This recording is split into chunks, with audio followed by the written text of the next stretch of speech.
Is this another laptop that we are reviewing here today? No. The answer is a resounding no. This is the Asus Transformer Prime, and this is probably the most powerful response from the Android stable to the Apple iPad. Let us just run you through why we say that. To start off with, this is a 10.1-inch display with a resolution of 1280 by 800. This is exactly the same as what you see on the iPad, the same display size. Well, okay, it's nowhere close to the Retina display, but at least as far as Android tablets are concerned, we find this display to be one of the best around. Now, natively, it is very bright, a very good color reproduction all throughout, as you can probably see on the home screen. And we really like the crispness that is on offer. So when you're using the web browser, you go onto a web page, you will not really have to zoom in unless you're reading a very small font size. Now that is not something most other tablets have been able to offer effectively. So a good start to Asus there. Now a couple of niggles on this front. First of all, the display is very reflective. So essentially, if I turn it off at the moment, what you will only see is a reflection of me and anything in the ambience, which is not good at all. The other bad thing about this design is the bezel is a little thicker than it should have been. Now that means that this tablet feels bigger, it has a bigger footprint than ideally what it should have.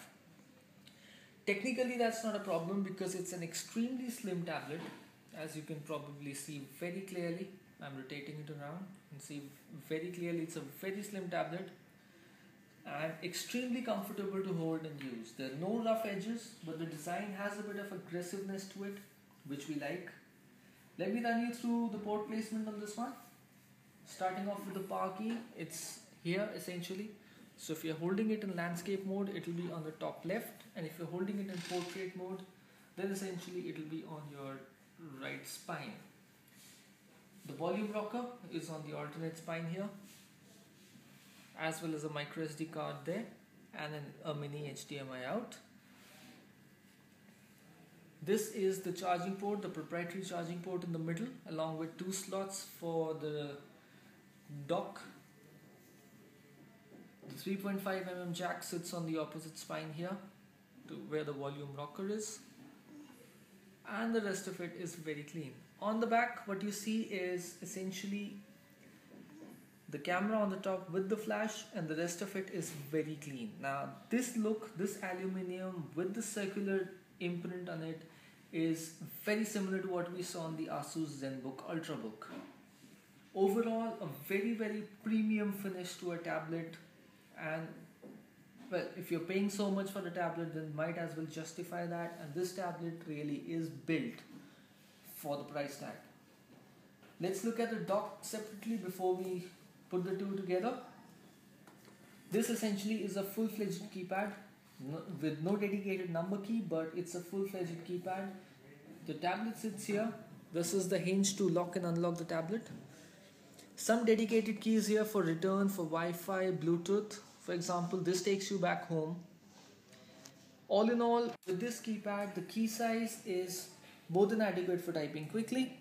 The dock basically has a USB port here, as well as an SD card slot. Do remember that the tablet has a micro SD slot, and this dock has an SD card slot.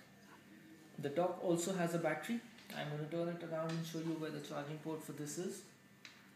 This is the proprietary charging port. Now essentially, if you dock the tablet onto this and plug in the charger here, it's going to simultaneously charge the battery here as well as on the tablet. Putting the two together, and voila, it looks like a laptop. It looks like what we used to call the netbooks some time back. Let me just show you how the dock thing works here. I'm using the mouse here now to navigate the menu on Android. So this works, multi-touch works here. This is the two finger scrolling. As I said, dedicated keys for returning. So press here, you return to the home screen. Alternatively, what you could have done is press home and you return home. Remember I was telling you about the crispness of the display. I'll just show you a web page here. This is thinkdigit.com, one of the reviews that we've recently put up on the website. I'm sure you can clearly read the text, and we have not zoomed in. As you can see, we have not zoomed in at all on the text, and I can clearly read it. I'm sure you can also clearly read it. Now the other thing here is, this is ICS on board, so you have the dedicated task manager. Click here.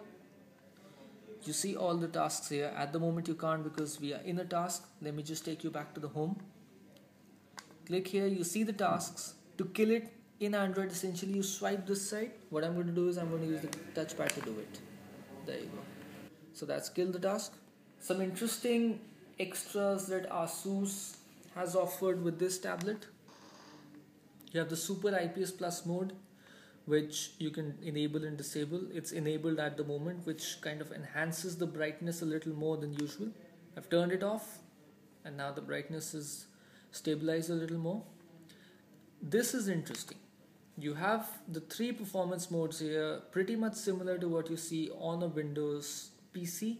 The power saving mode, the balance mode, and the performance mode. We ran the benchmarks on this in the power saving mode, balance mode, and performance mode. Power saving mode we'll not really mention because it's essentially really cutting down the performance. However, between the balance mode and the performance mode, we saw a difference of about anywhere between 25% and 40% as far as the benchmark scores are concerned. So these settings really do make a difference. So if you're gaming, switch it to performance mode. If not, we would recommend the power saving or the balance mode for your ebook viewing or web browsing or even typing out an email. We'll just run you through the hardware specs on the Asus Transformer Prime. This comes with Android 4.0.3 on board. Technically, that's not the latest ICS version out there. The latest one is 4.0.4. But then again, the 4.0.4 version did bring in certain hardware compatibilities on certain Android devices. May not be relevant for this one. It's good to see the latest Android version out there on a tablet.